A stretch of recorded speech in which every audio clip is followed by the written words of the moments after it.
Okay, hello everybody. Good evening. Welcome to Emory Climate Talks and happy belated New Year. I hope everybody's year has been off to a great start. My name is Eri Saikawa and I'm an associate professor of environmental sciences at Emory University. This is the first Climate Talks conversation this year and we're so glad to have you with us today. This webinar series is made possible by our anonymous donor that supports our trip to the UN climate change negotiations, and Emory Climate Talks is in partnership with the Department of Environmental Sciences and the Resilience and Sustainability Collaboratory at Emory University. We have so many great speakers coming up this semester, and so please check out our website. In 2 weeks on February 17th at the same time, we will have Ms. Jacqueline Patterson, the director of the NAACP Environmental and Climate Justice Program. For the past talks, please do check out our YouTube channel and subscribe.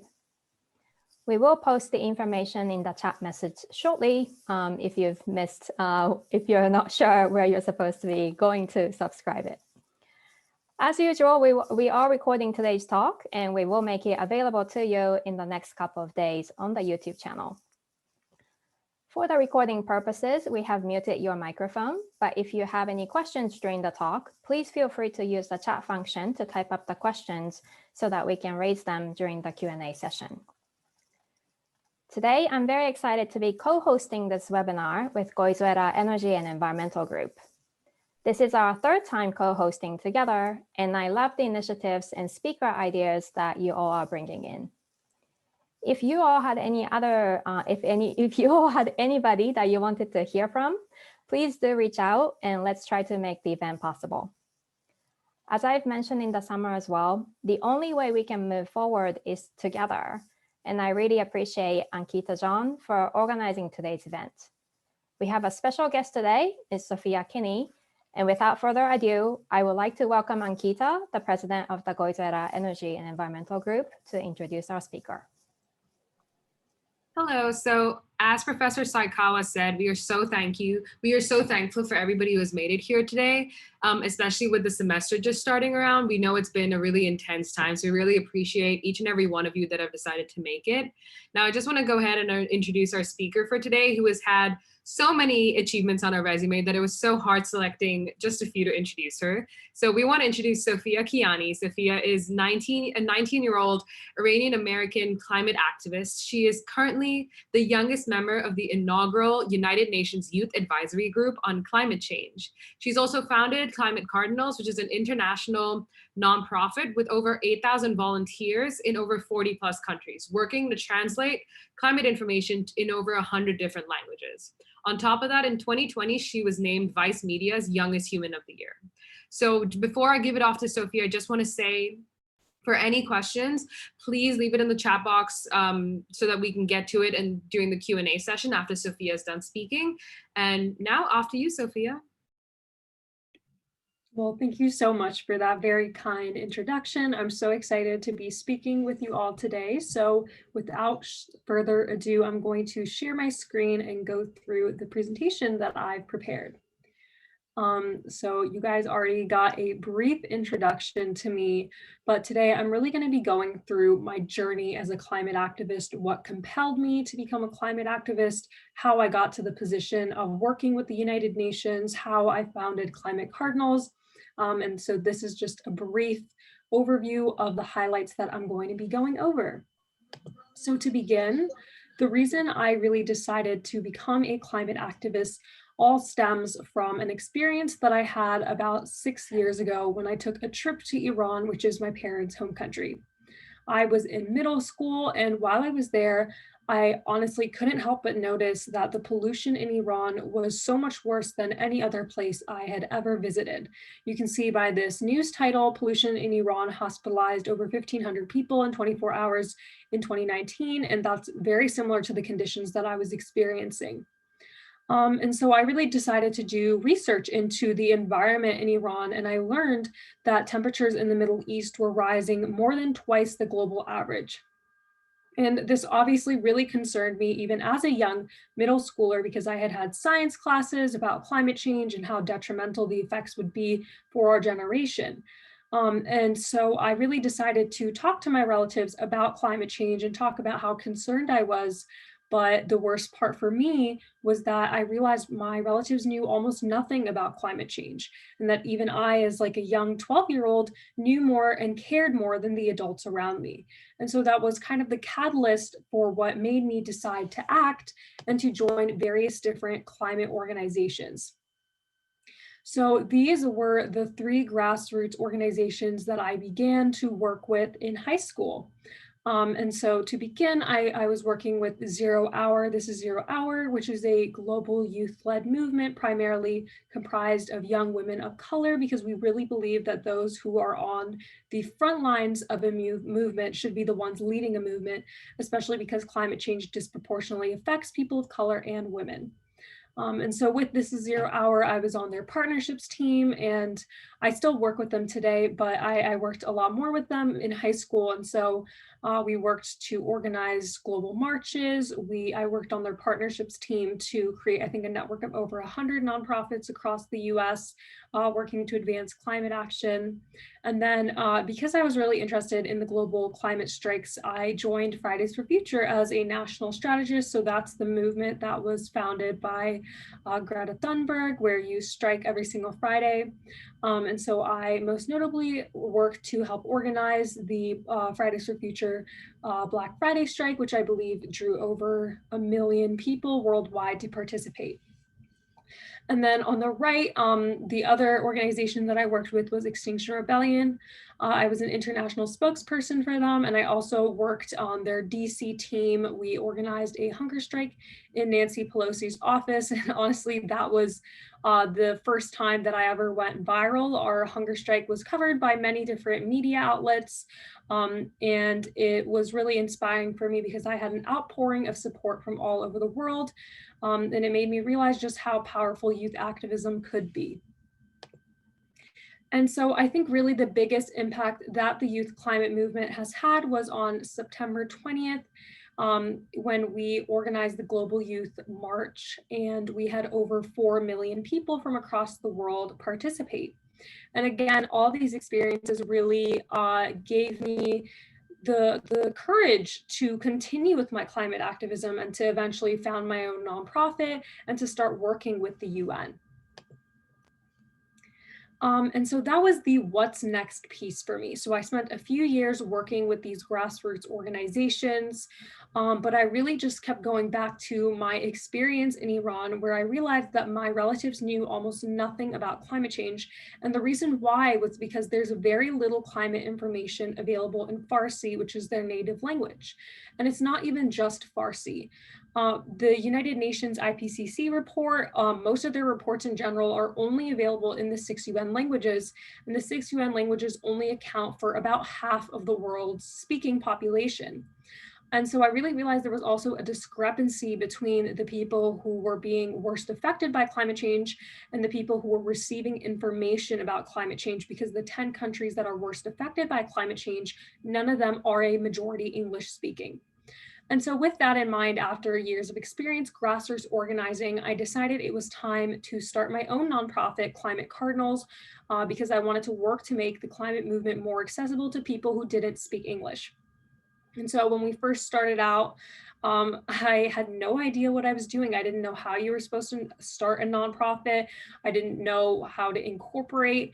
And so I spent about a year, I think, starting from the end of my junior year of high school, figuring out how to secure a fiscal sponsorship so that they could give Climate Cardinals 501c3 status, which allows us to accept tax-deductible donations and also to offer students community service hours for doing translations. And so I really got everything all into step. And then we decided to launch, I believe, in May of 2020. And that's where TikTok comes in. So I really do think that something that people gloss over is how important social media and press are to working as a climate activist and really in any different arena. When Climate Cardinals first launched, when our website went live, I worked with my friend to make a TikTok video. just to get the word out and to tell young people that if they wanted to, they could volunteer with Climate Cardinals to earn a virtual community service hours. So that TikTok ended up going viral, and it reached over, I think, 100,000 people on the first day. And that resulted in over 1,000 people signing up to work with us. And we also got a Forbes profile that led to thousands of additional volunteers signing up to work with us. And so over the past few years, I've really been cognizant of how influential press and media can be.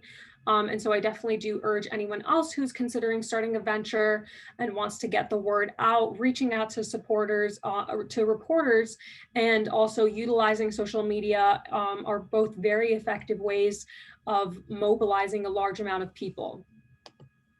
And so that kind of takes me to where Climate Cardinals is today. So it's been, I think, almost a year since we launched. And since then, we've grown to over 8,000 volunteers in 41 countries. Our volunteers have an average age of just 16 years old, because most of them are doing it to earn community service hours for their schools. And we've also grown to 15 directors, and we have 500 team members who help us with different sectors like social media, of course, research. And to date, we've translated over 6,000 pages of climate information into over 100 languages. And I really started Climate Cardinals, just me and two of my other friends, with no real big expectations, just a very big dream and something that I knew was really important. And yet I was able to, in under a year, achieve these great successes. And I think it does show, if you have a good idea and you're committed to bringing it to people, then that's going to manifest itself into success. And so I definitely urge young people, even if you think that you won't be able to come to launch your idea and be really successful and reach lots of people. I didn't think I would be able to either, but I really think that it's just a matter of going for it. And so continuing on my climate activism journey, I believe about 6 months after I founded Climate Cardinals, my work caught the eye of the UN Secretary General, who was assembling his youth advisory group on climate change.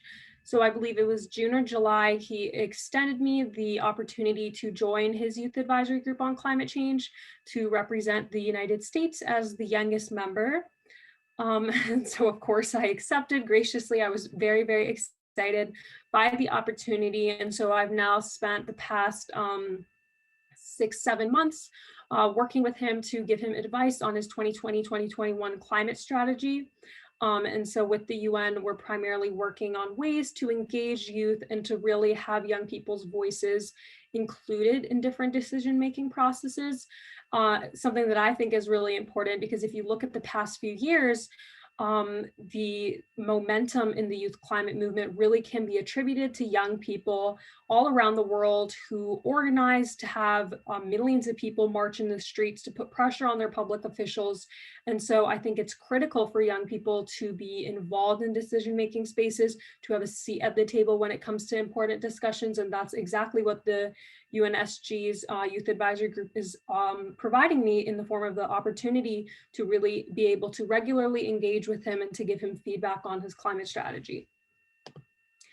And so I think the hallmark of our success over the past few months was definitely that we organized a global youth consultation 2 months ago. And so we had an application, and we drew over young people from over 20 countries, and they participated in the global youth consultation with us. And so we wrote down all of their inputs. We asked them a series of questions about what they really wanted to be a priority in terms of climate action, what they wanted to tell world leaders. And we synthesized all of that information into a report that we wrote that is now published on the UN website. I can find a link and drop it in the chat later if that's something that you guys would be interested in reading. But on the right, you can see a brief summary of our report. We came out with 6 key points that young people wanted decision makers and world leaders to know, and definitely a priority for us over the next year until the end of our term is going to be continuing to host global youth consultations with different themes, so that we're making sure that it is publicly available information what young people from all over the world really expect from public officials. And so I also want to just share with you guys a couple opportunities to get involved, because I mean, so that is pretty much all the work that I've been doing over the past few years. And I really think that it's critical for young people to understand that it's not just me who's doing this work. Anyone can do this work. It's just a matter of whether or not you want to take the initiative to get involved and to act on your ideas. And so on the left, you can see that is an application to join Climate Cardinals teams. We always have active applications on our website for anyone who wants to work on our teams, or you can join us, of course, as a volunteer to translate climate information. On the bottom right, that's on Fridays for Future's website. So you can, I mean, this would be post-COVID, but when we're organizing these global marches and global strikes, you can help to organize by joining up with a local group, or you can just strike with your friends or mobilize your school to take action. And then some more opportunities to get involved in the COVID age. I definitely would urge people to check out Fridays for Future Digital, where they're holding digital strikes, and they're really focused around bringing awareness to climate change over social media, which again, I know I sound like a broken record, but social media is incredibly influential and is crucial when it comes to activism. And then the last opportunity I'll leave you guys with is creating a chapter for 0 Hour, which is the other organization that I worked with. There are also lots of active sister chapters all over the US, and they're also doing really great work, especially around climate justice. And then this is a list of things you can do to help support the cause. Definitely let me know if you guys have any questions about me and the work that I've been doing, but this is just a brief bullet point list of things that I urge people to do. Number one, of course, is to vote for climate friendly officials. I honestly think that's the most impactful thing someone can do. And even if people can't vote, then they can help to support elected officials who believe in climate justice by donating to their campaigns, helping to organize with them, et cetera, et cetera. And then especially for students, I think that there's a lot you can do on a school level, like urging your school system to divest from fossil fuels, to implement climate justice curriculum. And then definitely on a consumer level, you can support businesses that have divested from fossil fuels that implement sustainable practices. And then above all, what I always try to do is to educate myself and to educate others to stay up to date on what's happening and how climate change is affecting our world and really what we can do about it. Thank you guys so much for listening to my presentation. I'm sorry it's just been me speaking, but I would love to hear what you guys have to think. And if you have any questions, I would be happy to answer them.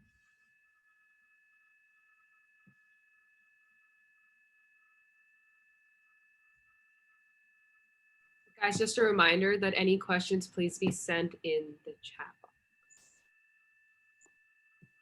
Okay, we have our first question. So I'll read it out loud. So it goes, how has your experiences in more grassroots movements and with the UN differed? Do you find one avenue, so the grassroots versus institutional work, more effective? And what are the distinct limitations of the two? So I wouldn't say that one is more effective. I would say that each serve a distinct purpose.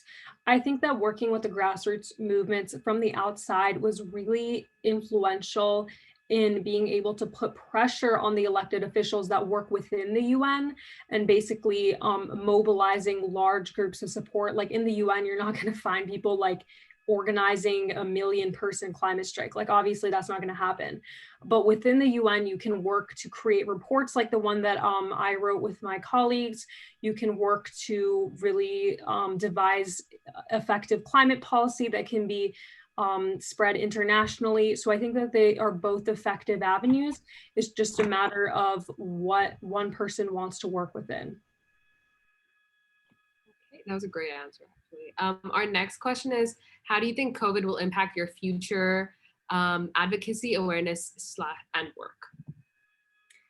I think COVID has already had a huge impact on my activism, just in the way of the reason Climate Cardinals really took off is because of COVID, because people were cooped up at home. They didn't know how they could continue to really champion climate action, and they wanted a way to help from home.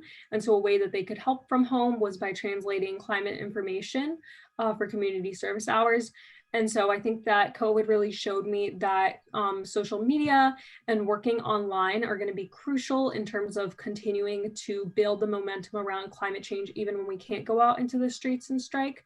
And I think it'll continue to be very important in the future. Okay, our next question is, what do you think your activism will look like in 5 to 10 years' time?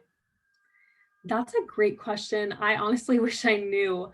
But I think I definitely want to continue to work with the UN, work with Climate Cardinals, continue to expand on these projects that I'm really passionate about, and then also eventually take on like a real person job, probably go to law school and then be involved in environmental litigation.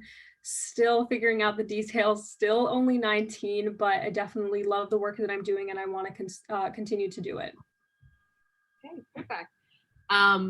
Any details on the project with the UN?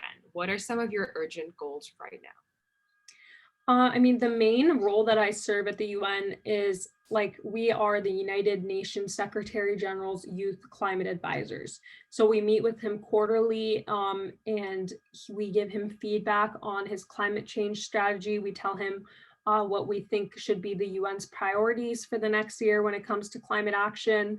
I can't like divulge too much, but that really is like our main role at the UN. Okay, and our other question is, what has been your biggest obstacle in your journey as an advocate for climate change awareness?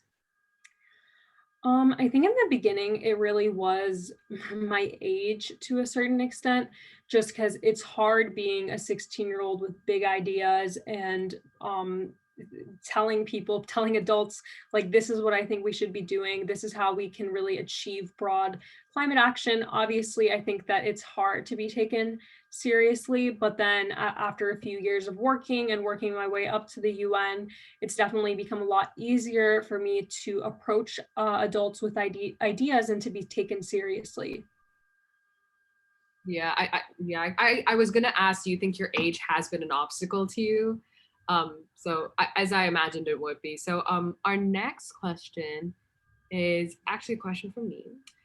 Do you think our buying habits can be improved to actually have less of a dire effect on the environment as of right now? So to be totally honest, I think that, I mean, if you look at like the research, I think it's 70% of our world's emissions are caused by 100 companies. So to be totally honest, this is a problem that needs to be tackled through policy and through passing legislation and through putting pressure on elected officials. I always urge people, if you can limit your own like consumption, shop sustainably, eat less meat, like why not? Like your incremental differences overall can be a huge plus. But at the end of the day, we can't just put this onus on consumers to do better. This is going to be a problem for our government to tackle, and we need to be putting pressure on them to hold corporations accountable. Okay, perfect. And okay, so our next question is, do you think it is possible to balance out environmental initiatives and economic interests? Why or why not? And how would we go about doing this? Yeah, I definitely think it is. If you look at like Joe Biden's climate plan, a lot of the money is put towards investing in clean jobs and really funding a just transition. So I think that when you are considering the issue of climate change, you have to realize that the longer we wait to act on climate change, the more expensive it's going to be down the line for us to fix this problem. So I think that in terms of like economic interests, it makes sense to act as soon as possible. Okay. And then we have another question. How do you think the United Nations can improve in its environmental health efforts? Can it do more than it is already doing now? I think that there are a lot of ways that the UN can improve generally. to be honest, environmental health is not my specific subfield, but I think that in terms of what the UN can be doing that it isn't already doing is just broadening its outreach. Like that's been my biggest recommendation to them. Like I said, like one of the biggest things for me that made me become a climate activist was that the UN only publishes their reports in 6 languages. And I think that that only limits it to about 50% of the world's population. So I think it would just be a small change for them to put more money and effort into translating their reports and also to increase dissemination efforts, just so that people all over the world know what's happening to our environment, especially as it relates to, as you said, environmental health. Okay, yeah, that makes a lot of sense. Our next question is, what strategies does Climate Cardinals use to get its translated materials into the hands of people who read those languages? So Climate Cardinals posts our translated material on our website, and we've had over 100,000 people go to our website to access our resources, which I think is pretty awesome. And then we also partner with the different organizations to like disseminate the information through like press releases, through email blasts, through social media. We have a variety of different strategies, but really we just champion open access to these resources. So anyone who wants to learn about climate change can learn about them in different languages on our website. Okay, perfect. Our next question is, do you think B Corps are the solution to a lot of the climate issues we face today? Like I said, I think that the #1 solution to the climate issues that we face today is just implementing climate change policy and legislation through the government, basically like stuff like the Green New Deal, where you're limiting the amount of emissions that businesses can be putting out. Okay, perfect. Our next question is, this is a rather big question, so let me just read it out. What kinds of differences in understandings of and priorities about climate change have you noticed, especially among young people from different countries, cultures, genders, etc.? For example, within the UN Youth Advisory Group or your volunteers across the world. This is definitely a great question. I think I definitely have noticed differences in priorities about climate change based on people's personal experiences. So for me, like obviously I won't shut up about like translating climate information because I witnessed firsthand what a big difference that would make for my relatives in Iran.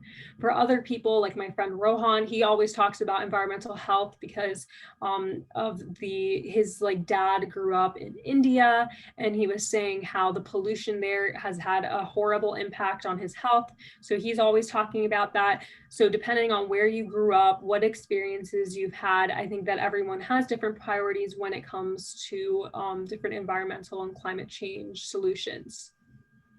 Okay, perfect. Great answer. I mean, it makes a lot of sense that people's backgrounds end up shaping who they are and what they believe in. So our other question is, how can organizations like the UN more effectively include voices from around the world in negotiations, particularly as it relates to reducing the influence of powerful/wealthy countries like the US? I honestly think a lot of it has to do with just creating space for those voices to be included, because I think that obviously in the world we live in, money is power. If you have money, if you're going to be an influential figure, regardless of whether it's climate change or it's another issue.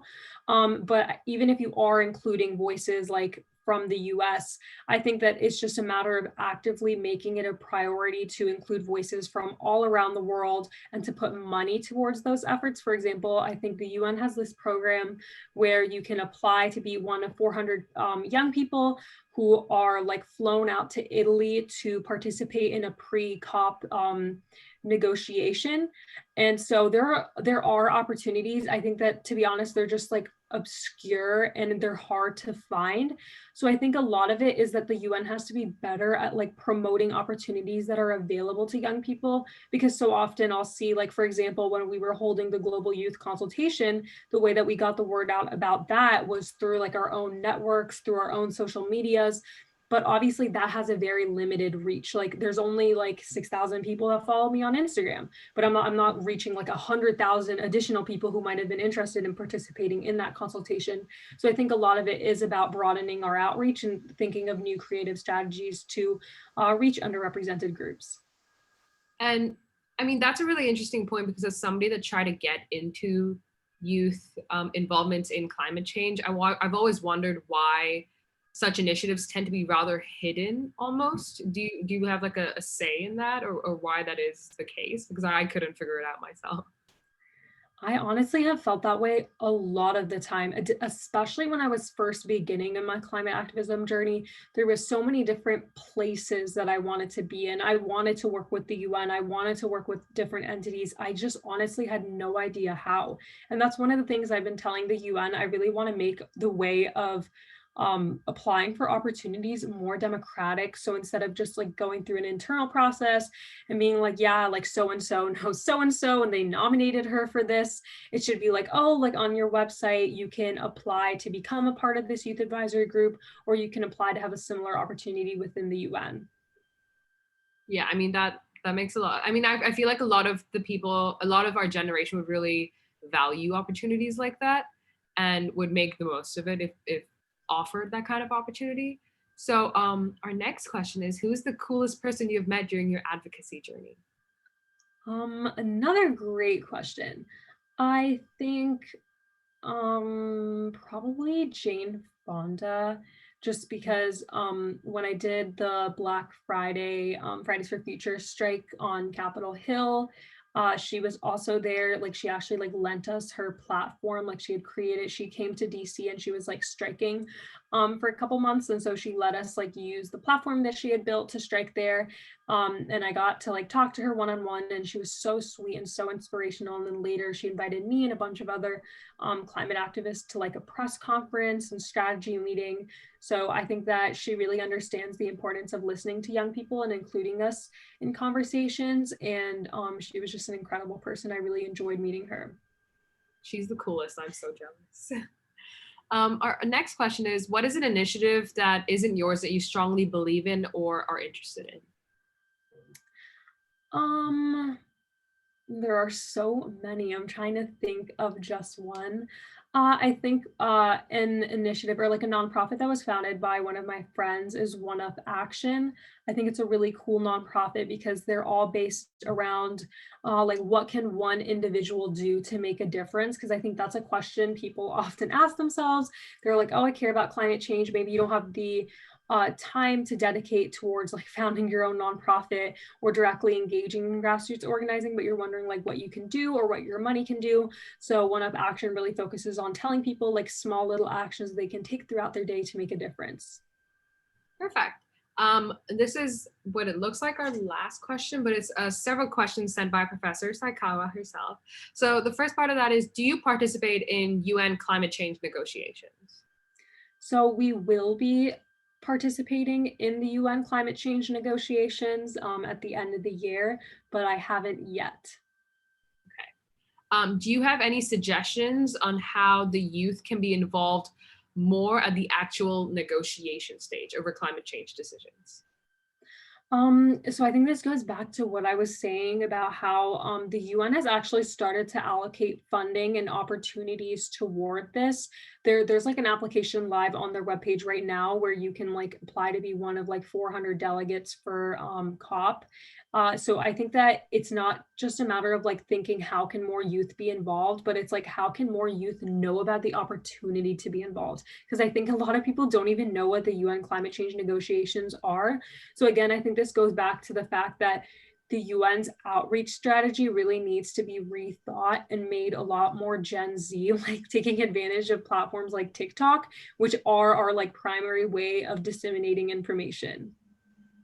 Completely agree with that. And I guess our last question for today, how do you make sure that the translated materials that you have for Climate Cardinals have the quality that you are aiming to achieve?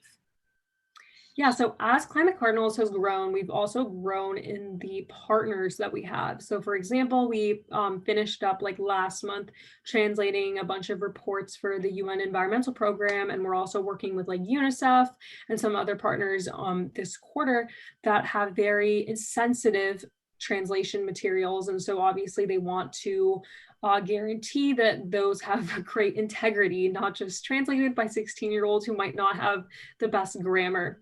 And so we've actually partnered with organizations like Respond Crisis Translation and Translators Without Borders, two of like the largest humanitarian translation organizations in the world. And so we've been working with them and outsourcing our sensitive translations to them because they work with professional translators in order to do those translations. But then for more general, like easy, small translations, we work with our volunteers all over the world. And we also urge them to create chapters so that they can translate information that's pertinent to their own communities, or they can work on their own outreach efforts. For example, if it was like someone like me who wanted to create like an Iranian Climate Cardinals group within their school where they could translate information into Farsi and then send it to people abroad. Okay, that sounds great. And that was the last of our questions. So I guess that's the end of the Q&A session. Thank you so much.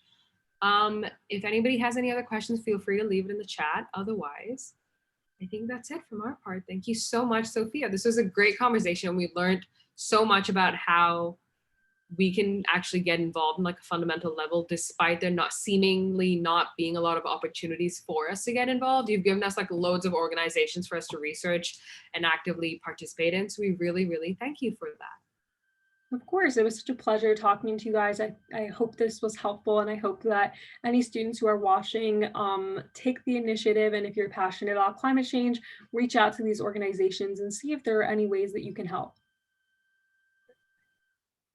Professor Saikawa, do you have anything else to say? No, that was really great. I think that with the generation of TikTok, I hope that's going to really increase the like representation from all over the world. I think sometimes it's very difficult to actually travel, but just with the cell phones, maybe it's going to be easier for other people to access from everywhere. That's even in the rural areas where, you know, with not too much financial, you know, resources available. So I just hope that that's going to be the way we're going. Maybe this COP 26, I'm not sure if we are actually able to meet still. Are we going to be able to have it virtually? That's something that I really wonder. And that's probably something that we have to be thinking about as we try to be more carbon neutral. But it was so great to hear your experience. I think the students were very intrigued about what you were able to get done. And this was so nice to hear what you're doing. We wish you were at Emory rather than going to IU, but sometime in the future, I hope we can actually meet in person. And thank you for doing such great work. And thank you everybody for joining. We hope we can get together again in 2 weeks and talk about climate change and everything else. So have a great rest of the evening. And thank you again, Sophia. Big round of applause. Thank you again. Of course. Thank you so much for coming. And we do, in fact, hope to see you in person one day when all of this is over. But we hope you enjoy your time at IU, and we'll definitely keep in contact. Yeah, and then thank you so much, Ankita, for doing that too. Sorry, I didn't mean to step over.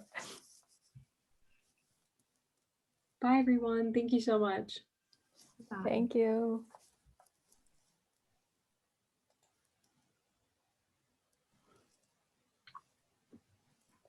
Great job, Ankita. I'm going to stop the recording.